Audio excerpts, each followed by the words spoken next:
I transmigrated. To be precise, I transmigrated into a novel.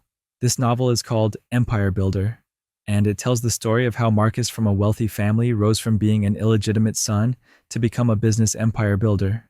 And Isabella is the biggest villain in the book, a ruthless and vicious female supporting character who ultimately ends up deserted by everyone. In the original story, Isabella became disabled in both legs due to a car accident, was abandoned by her family, and finally died in a dark basement with no one to even collect her body. And now I stand in the hospital corridor, looking at the pale, gloomy woman in the wheelchair, my heart pounding wildly. Whoever wants this burden can have her. Anyway, I'm definitely not paying the medical bills. If it really comes down to it, you hospital people can just wheel her out to wait for death. A sharp female voice pierced through the ward corridor. I quickened my pace and walked in just in time to see a wheelchair being pushed out fiercely, almost crashing into me. Sitting in the wheelchair was a thin woman. Her long black hair hung messily in front of her face, making her look like a lifeless statue. If it weren't for the slight rise and fall of her chest, I would have almost thought she was dead. Isabella, it's not that Auntie is cruel. The woman spat in the direction of the wheelchair. Think about it yourself. What's the point of living like this now? I frowned, stepped forward, pulled out a tissue, and wiped the spit from the hair of the woman in the wheelchair. Pushing aside her long hair revealed a pale but delicate face, a refined nose, thin lips. Even with her eyes closed, it was clear she was a beauty. Ma'am, I turned to the harsh woman. This is a hospital. Please watch your words and actions. Oh, another busybody. The woman looked me up and down. Who are you to her? I am Dr. Mitchell, a doctor here. I straightened my back. The patient needs rest now. Please leave. The woman interrupted sharply. Isabella is nothing but a burden now. Her legs are paralyzed. Her company went bankrupt. Even her fiancé ran off. If I were her, I would have long since. How much does she owe in medical fees? I suddenly asked. The head nurse answered in a low voice. Over $9,800. I took out my phone and checked my balance. It was just over $10,000. This was my recently paid salary. I had originally planned to get a new phone. I'll pay it. I looked directly at the woman. Since you don't want her, then I'll take her. Silence fell instantly in the ward. The woman in the wheelchair finally opened her eyes. Her ink-black pupils swept coldly over me before quickly lowering again. The head nurse grabbed my arm. Doctor, Mitchell, don't be impulsive. I know what I'm doing. I patted her hand and turned to the woman. So, what do you say? The woman looked at me as if I were crazy. Huh. Never seen a fool willing to take a burden home. Fine. If you want to play the bleeding heart, take her away. Just don't bother me again in the future. With that, she clicked away on her high heels. I let out a long sigh, squatted down to be eye level with the woman in the wheelchair. Hello, my name is Mitchell. I'm a doctor at this hospital. Are you willing to come home with me? She lifted her eyes, her gaze as sharp as a knife. Why? Because I chose my words carefully. I think being alive is always better than being dead. She gave a cold laugh, then returned to that lifeless demeanor. Isabella's belongings were pitifully few, just a few changes of clothes and a dead cell phone. As I pushed her wheelchair out of the hospital, she remained silent the entire time, like an exquisite doll. My apartment is small, 1 bedroom and 1 living room, barely enough for 2 people. After entering, I pushed her to the center of the living room. From now on, this is your home. She looked around, a sarcastic smile touching the corners of her mouth. Dr. Mitchell, how much is your monthly salary? Renting this kind of place and supporting a burden too? I ignored her sarcasm. Are you hungry? I'll make you something to eat. Not hungry, she answered stiffly, turning her wheelchair to face the window, leaving me with her cold back. I shrugged and went straight to the kitchen and cooked 2 bowls of noodles. When I brought them out, I found she was still in the same position, motionless. Eat something. I placed the noodles on the coffee table. It's braised beef flavor. She finally turned around, her gaze falling on the bowl of noodles, then shifting to my face. Mitchell, what do you want out of this? I snapped apart the disposable chopsticks. Peace of mind. Ridiculous, she scoffed. but reached out and took the chopsticks.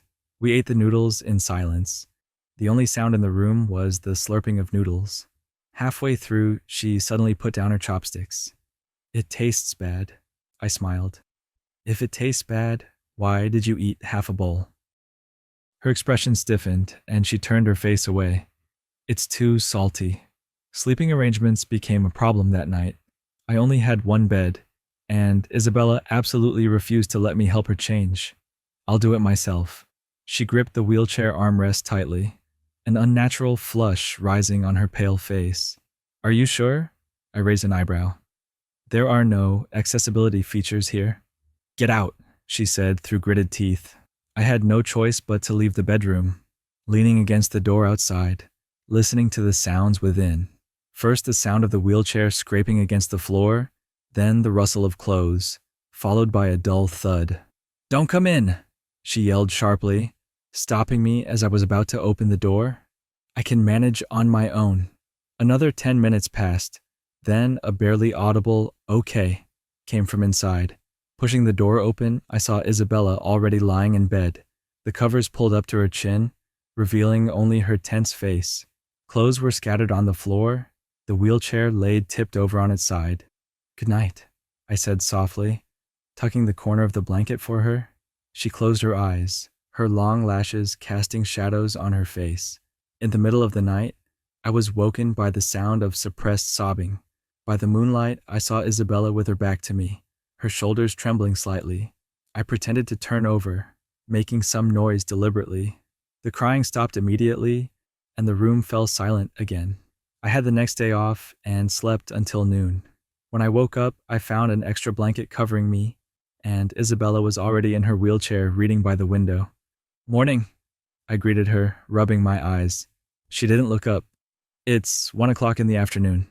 I got up with an awkward smile and found a bowl of porridge and a few small side dishes on the dining table. "Did you make this?"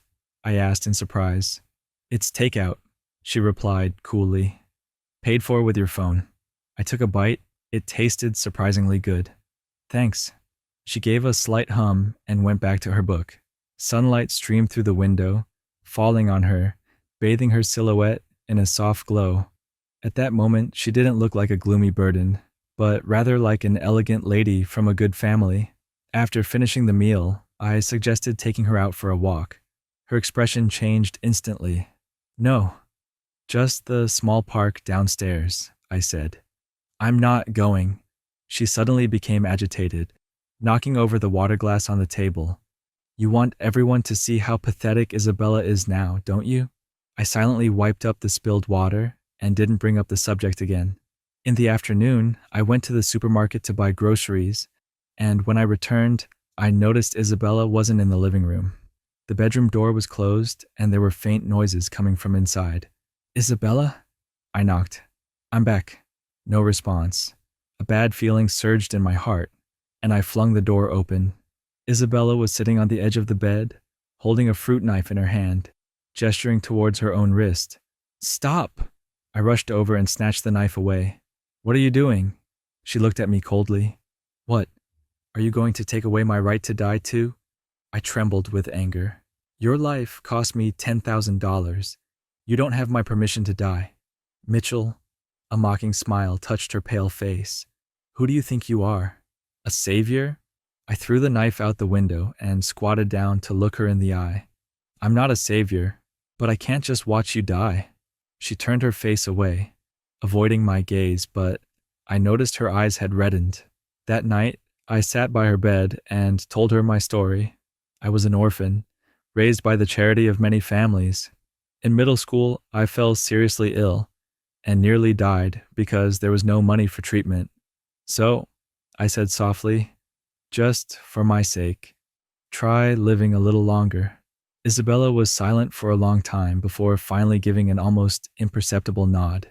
As the days went by, Isabella's attitude gradually softened.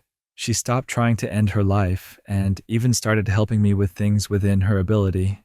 One day, I came home from work to find the aroma of cooking filling the room.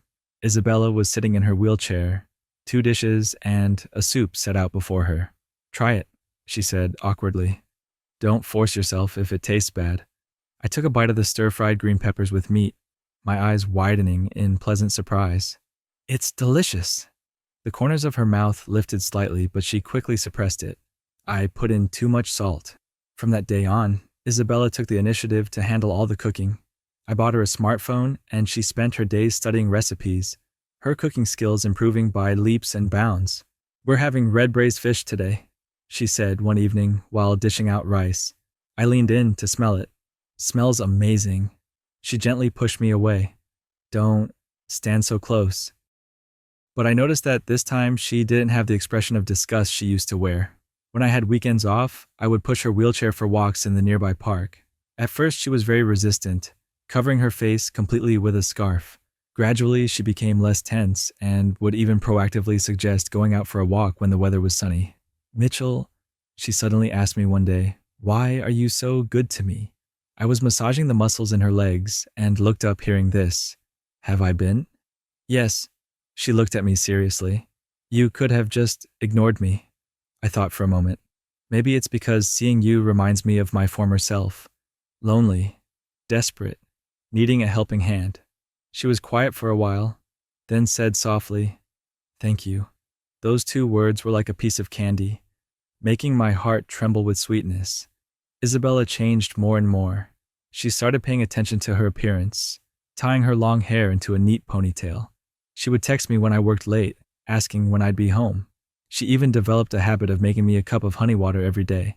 But I noticed she would sometimes stare blankly at her legs, her eyes terrifyingly gloomy. Do you want to stand up again? I asked her directly one day. I know a very good rehabilitation therapist. No. She cut me off coldly. Don't waste your effort. I didn't bring it up again, but I secretly contacted the therapist and booked an appointment for the following month. Things took an unexpected turn on a rainy night. I worked very late that day, and it was pouring outside. My colleague, Dr. Sarah, offered to drive me home. Thanks so much, I said, sitting in the passenger seat. Otherwise, I'd have been soaked to the bone. Dr. Mitchell?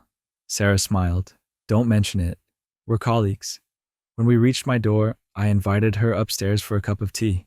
As soon as we entered, we saw Isabella waiting by the door, her face dark. Who is she? She asked coldly, her gaze as sharp as a knife. Doctor? Sarah. Sarah awkwardly extended her hand. Hello, I wasn't asking you. Isabella snapped, turning to me. Mitchell, care to explain? Confused, I said, she's my colleague. She just gave me a ride home because of the rain. She sneered, turned her wheelchair back into the bedroom, and slammed the door hard.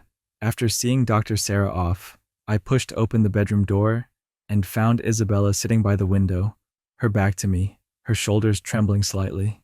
Isabella, I called her softly.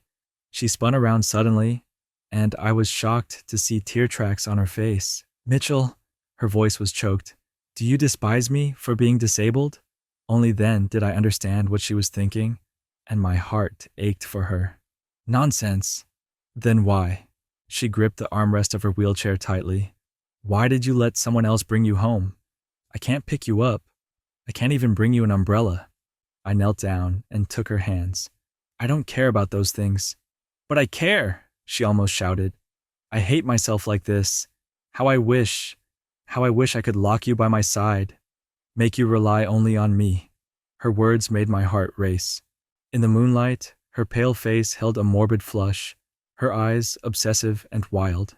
At that moment, I saw the real Isabella, not the docile housewife, but the obsessive, gloomy villain from the original story.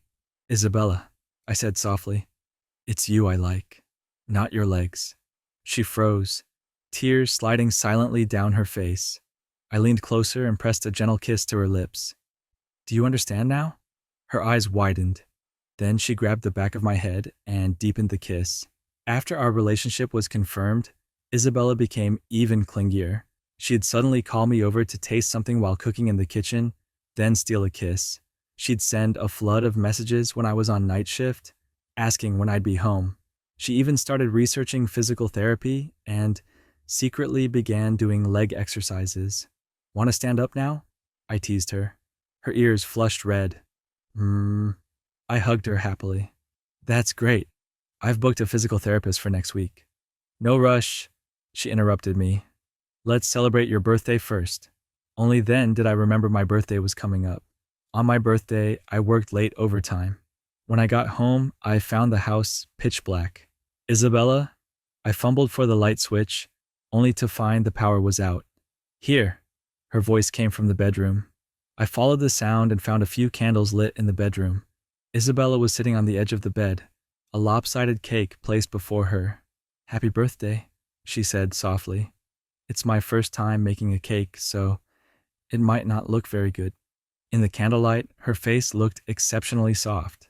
I noticed the burn marks still on her hands, and my nose stung. Thank you, I choked out. I love it. She smiled, and it was the most beautiful smile I had ever seen.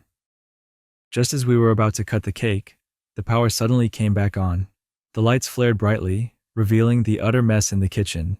Spilled cream, scattered utensils, and distinct drag marks on the floor. Only then did I realize that Isabella must have fallen, crawled back in her wheelchair, and insisted on finishing the cake. Isabella! I hugged her, my heart aching. She whispered in my ear, Mitchell, I love you. Our days were sweet and peaceful until the day the doorbell suddenly rang. An unfamiliar man and woman stood outside the door. The man was tall and handsome, the woman gentle and lovely, carrying bags of gifts in their hands. Yes? I asked, confused. Hello, the man said politely. I'm Marcus, and this is my wife, Elena. We're looking for Isabella. I instantly tensed. They were the male and female leads from the original story. She's not here, I said, with a cold expression, preparing to close the door. Mitchell, Isabella's voice came from behind me. Let them in. I turned back in surprise and saw Isabella sitting in her wheelchair, holding the stray cat I'd picked up last week. Seeing this, Marcus's jaw nearly hit the floor. Sis, you have a cat? Isabella rolled her eyes at him. Why can't I? Elena also looked incredulous. Sister Isabella, you've changed. Cut the crap, Isabella said impatiently. Put the things down and go help in the kitchen. I stared dumbfounded as this legendary male and female protagonist pair obediently went to the kitchen to wash vegetables, while Isabella leisurely groomed the cat. I pointed toward the kitchen, unable to form a coherent sentence. Isabella pulled me to sit down. My younger brother and his wife. Younger brother? I exclaimed. In the original novel, wasn't it? The novel is the novel, she interrupted me. The reality is, Marcus is my half-brother. Our father was a scumbag. He caused my mother's death and tried to turn us siblings against each other. She said it matter-of-factly, as if telling someone else's story. During the meal, Marcus took out a bank card. Sis, this is $40 million. Isabella snatched it. Right, I appreciate the thought. I'll take the money, and while you're at it, buy this apartment for me. Sis, Marcus tried to object. Buy it, she said firmly. After the meal, the siblings talked alone on the balcony. I vaguely heard Marcus say, Sis, you've changed.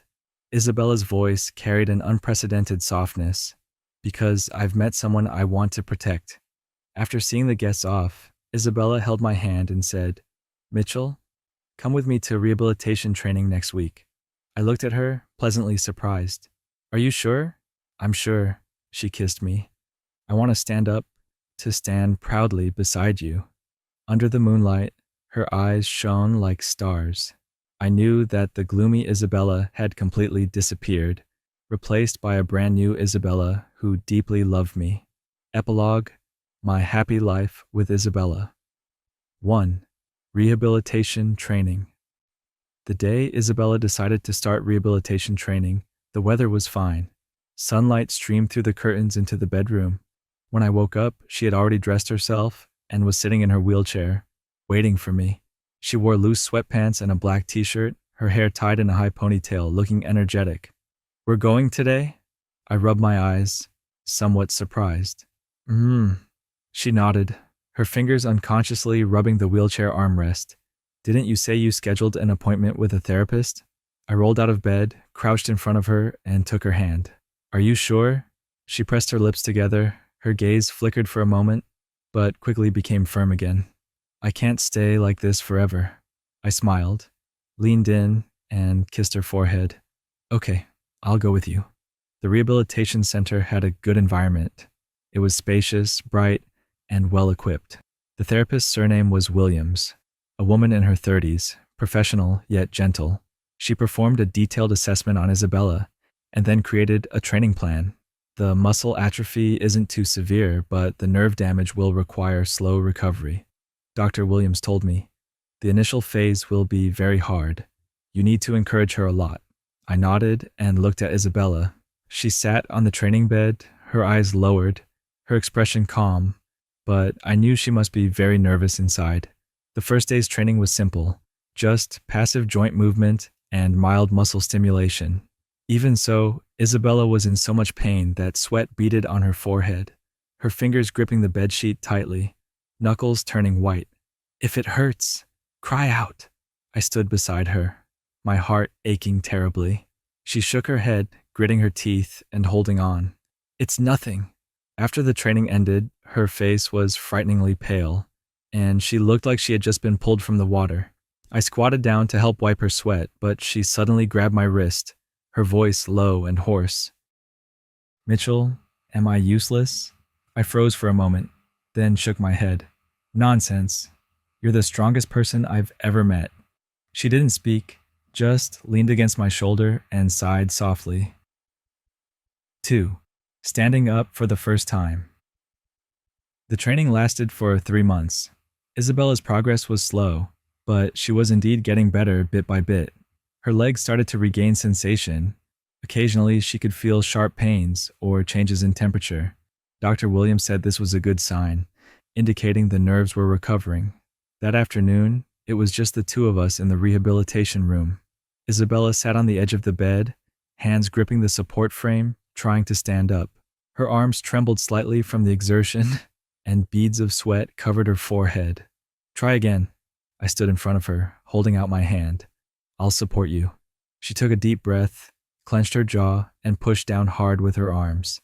Her knees bent slightly, and the soles of her feet finally planted firmly on the ground. I stood up. Her voice trembled slightly, her eyes wide with disbelief. Yes, you stood up. I was so excited I almost jumped, quickly steadying her waist. Steady now, don't rush. Her legs were still shaking, but they were indeed supporting her own weight. Although it was only for a few short seconds, she had truly stood up on her own. Mitchell? She looked up at me, her eyes red-rimmed. I did it. I pulled her into a hug. She leaned fully into my embrace, her body trembling slightly with emotion. Yes, you did it. I kissed the top of her head. I knew you could. That night, we made an exception and opened a bottle of red wine to celebrate. Isabella sat on the sofa while I squatted in front of her, gently massaging her calves. Does it hurt? I asked. She shook her head, looking down at me, then suddenly reached out and touched my face. Mitchell, thank you. I smiled. Thank me for what? Thank you for not giving up on me. I took her hand and said earnestly, Isabella, I will never give up on you. She didn't say anything, just lowered her head and kissed me. 3. Daily life. Together. Isabella's legs continued to recover well, although she still couldn't walk for long periods. She could now move slowly with the help of a walker. Our life gradually got back on track. She started learning to do more housework and even took up baking. The first time she baked cookies, she nearly blew up the kitchen, filling the whole house with a smell of burning. When I rushed in, she was frantically trying to turn off the oven, her face smudged with flour. It's a failure, she said, somewhat frustrated. I couldn't help but laugh, walking over to wipe her face. It's okay, it's always like this the first time. She frowned. But I wasted the ingredients. Want to try again? I suggested. She nodded. After struggling for another afternoon, she finally baked a batch of barely edible cookies. Although they were misshapen, they tasted all right. Success! A rare childlike smile spread across her face, her eyes bright. I picked one up, tasted it, and teased her deliberately. Barely passable. She glared at me. Then don't eat it. I leaned in closer with a smile and kissed her. but my girlfriend made them. No matter how bad they taste, I have to finish them. The tips of her ears turned slightly red, and she gently pushed me away. Smooth talker. Isabella's younger brother Marcus occasionally visited us, each time bringing a pile of nutritional supplements, saying they were for his sister's recovery. Isabella verbally complained about it, but she always put the items away carefully. Have you always been close with your brother? I asked her. She was silent for a moment, then said, Actually, he was always very good to me. It's just that I was too stubborn before. I nodded, didn't ask further, until one day Marcus suddenly asked me, Dr. Mitchell, what about your family? Do you want to have a meal together? I froze for a second, then smiled and said, In this world, I'm an orphan. I have no family. Marcus looked a little embarrassed. Sorry. It's all right. I waved my hand dismissively. I'm used to it. Isabella, who was listening nearby, suddenly spoke up. Mitchell, come home with me this weekend. She said, Home. I didn't understand at first. She looked out the window, then suddenly added, Mitchell, when my leg gets a bit better, let's get married. My hand trembled. What did you say? She turned her head, her eyes serious. I said, let's get married. My heart skipped a beat. Then I started to laugh. Okay, but shouldn't I be the one proposing? I raised an eyebrow. She let out a soft scoff. It's the same whoever proposes. I couldn't help but laugh out loud, reaching out to take her hand. Isabella, you're not getting away from me in this lifetime. She squeezed my hand back, the corners of her lips turning up slightly. I won't run. Isabella's leg was recovering better and better. She could already walk short distances with crutches. That afternoon, I accompanied her to the mall to choose a brace for her rehabilitation training. She tried on several models and finally chose a lightweight carbon fiber brace. This one has good support and it's not too heavy. I helped her adjust the tightness. How does it feel? She tried taking a few steps and nodded. Not bad. Just then, a sharp female voice came from behind us. Well, isn't this Isabella? We turned around at the same time and saw a middle-aged woman dressed in lavish furs, wearing heavy makeup, standing not far away. She was carrying several luxury shopping bags and looking Isabella up and down with contempt in her eyes. Isabella's body tensed instantly, her fingers gripping the crutch so tightly her knuckles turned white.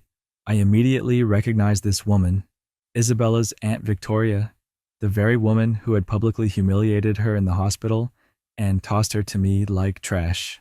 What? Cripples can go shopping now? Victoria walked closer on her high heels, her red lips curved into a mocking smile. Looks like you found yourself a nice caretaker. She glanced at me pointedly, her tone condescending. Young man, taking care of a burden must be quite hard work, right? My anger flared up instantly. Just as I was about to speak, Isabella cut in coldly. Victoria, watch your mouth. Victoria clutched her chest dramatically. Oh my, quite the temper, huh? What, now that you have someone backing you up, you dare talk back to me? She took a step closer, lowered her voice, and said, full of malice, Isabella, do you think you can ever go back to how things were? Stop dreaming. You're just useless now. Even your parents don't want you.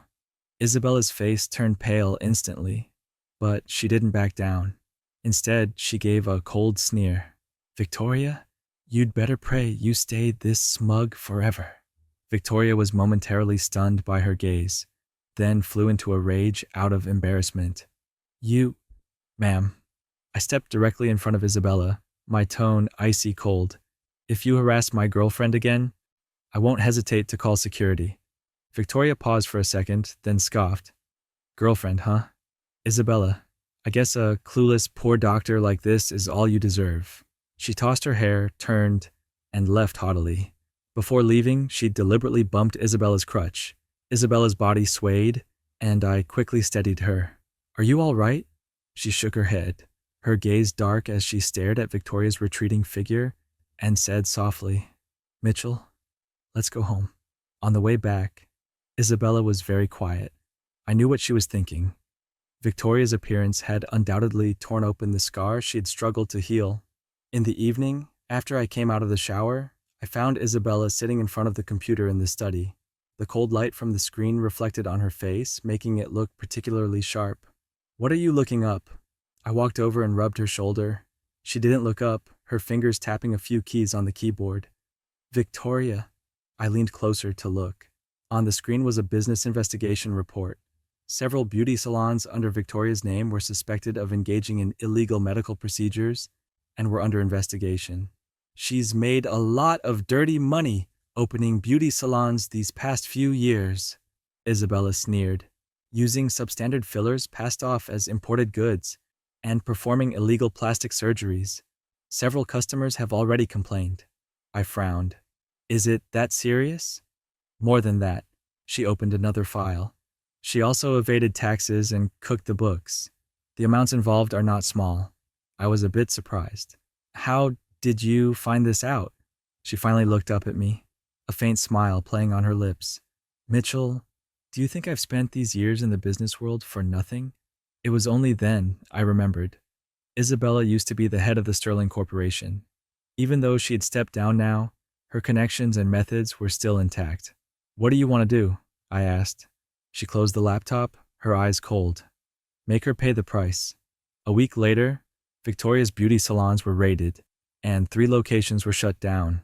After the news broke, her clients demanded refunds en masse, and business partners quickly pulled their investments. Worse still, the tax authorities targeted her accounts, uncovering nearly $10 million in tax evasion. Victoria panicked. She started pulling strings everywhere, even contacting Marcus humbly, begging for help. Marcus, you have a good relationship with your sister. Can you ask her to show mercy? Victoria was almost crying on the phone. I know she was wrong. It was my fault before. Marcus hung up directly and immediately told Isabella about it. Sis, Victoria is looking for you. Marcus's tone was complicated. It seems she's truly run out of options. Isabella was in the kitchen making coffee. Hearing this, she didn't even look up. What does it have to do with me? Marcus sighed. Her assets have been frozen. Her house is about to be auctioned. And I heard she's drowning in debt. I sat on the sofa, listening silently, without a shred of sympathy in my heart. Back then in the hospital, how Victoria treated Isabella. She wished Isabella would die. Now that it was her turn, she knew how to beg for mercy. Victoria's end was even more miserable than we had imagined. Her beauty salons went completely bankrupt, and she was saddled with enormous debts. Creditors came knocking daily, demanding payment. She had to sell her mansion and luxury cars and move into a small, dilapidated apartment. More ironically, those high society friends she used to fawn over, not a single one was willing to help her now. One evening, while Isabella and I were having dinner at a restaurant, we happened to run into her. She was wearing cheap clothes, her hair messy, her makeup crude, completely devoid of her former arrogance. Seeing us, her eyes darted away, and she lowered her head and quickly walked away. Should we follow her? I asked. Isabella shook her head, took a sip of her red wine, and said lightly, There's no need. Her expression was calm, showing no satisfaction of revenge nor pity, as if looking at an insignificant stranger. I knew that to her, Victoria was no longer worth mentioning. On the way home, Isabella suddenly said, Mitchell, I decided to take over part of the Sterling family's business again. I was stunned. But your legs, it won't be a problem, she smiled. Besides, Marcus is exhausted. I want to help him. I squeezed her hand. Whatever you want to do, I'll support you. She leaned against my shoulder and whispered, Thank you. I kissed her forehead. For what? For giving me the courage to start over? I laughed and held her tighter. Isabella, your best days are still ahead, and those who hurt you will reap what they sow. Extra. 3. Isabella's perspective. I hate this world. Ever since the car accident, my legs became useless, heavy burdens dragging me down into a pit of despair. The world I once ruled as the head of the Sterling Corporation crumbled overnight. My family, my so-called friends, my fiancé, they all scattered like roaches when the lights came on. My Aunt Victoria's voice still echoes in my head, sharp and venomous. Whoever wants this burden can have her. I lay in that hospital bed, pretending to be asleep, waiting for the end. Death seemed like the only escape from the humiliation, the pain, the betrayal. I was ready to let go. until Dr. Mitchell stepped in. Why did he save me? A broke doctor with a tiny rundown apartment, spending his entire salary to pay my medical bills. I think being alive is always better than being dead, he said, his voice soft but firm. I laughed at him, called him ridiculous, but something in his eyes made me pause. They weren't pitying or patronizing. They were kind. It infuriated me. I didn't need kindness. I didn't need anyone. Yet, there I was, in his cramped living room, eating his terrible noodles and listening to his clumsy attempts to make me feel at home. 2. He's so annoying. Mitchell was relentless. Every day, he'd nag me with that infuriating optimism. What do you want to eat? Want to go out for some sun? Let me massage your legs. I pushed him away, snapped at him, but he never flinched. He'd just smile, that stupid, lopsided grin, and keep going. I hated how he made me feel, seen, cared for, weak. I was Isabella Sterling, once feared and untouchable, now reduced to a bitter cripple in a wheelchair. But slowly, his presence crept into my defenses. One day, I caught myself cooking for him, stirring vegetables in a pan, the smell of soy sauce filling the air. When he came home and his eyes lit up at the sight of my clumsy stir-fry, I felt something stir in my chest. Satisfaction, pride. I shoved it down, muttering about too much salt. Then came that rainy night. He walked in with her, Dr. Sarah, all smiles and easy familiarity. My blood boiled. She touched his arm, laughed at something he said, and I saw red. I wasn't just angry, I was terrified. Terrified that he'd see me for what I was, a burden, a broken thing. When I snapped at him, tears streaming down my face, I expected him to leave. Instead, he knelt in front of me, took my hands, and said, "It's you I like, not your legs." His words broke something in me, and when he kissed me, I kissed him back, desperate to hold on to the one person who saw me as more than a tragedy. 3. He made me want to live. Rehabilitation was hell. Every movement was agony, every session a reminder of how far I'd fallen. My legs burned, my pride burned more, but Mitchell was there, always. He'd stand by the training bed, mouthing, "Keep going," when I wanted to scream and give up. The first time I stood, my legs shaking under me, I looked into his eyes and saw something I hadn't felt in years. Hope. I stood for only a few seconds, but it was enough. Enough to make me believe I could be more than the villain of my own story. Mitchell made me weak, but he also made me strong. I started cooking more, experimenting with recipes, finding joy in the small victories of a well-seasoned dish. I began to care about how I looked, tying my hair up, wearing clothes that weren't just shapeless comfort. I even let him push me through the park, the sunlight warming my face as I stopped hiding behind scarves. He gave me a reason to fight, not just for him, but for myself. When I stood again, this time for longer, I knew I was changing. Not just my body, but my heart. I wasn't the ruthless Isabella Sterling anymore, but I wasn't a victim either. I was someone new, someone who could love and be loved. And when I whispered, "Mitchell, don't ever think about getting rid of me," as he slept beside me, I meant it. For the first time in my life, I wanted to live, not for power, not for revenge, but for him, for us. If you like this incredible story, please like and subscribe to the channel to see even more of it.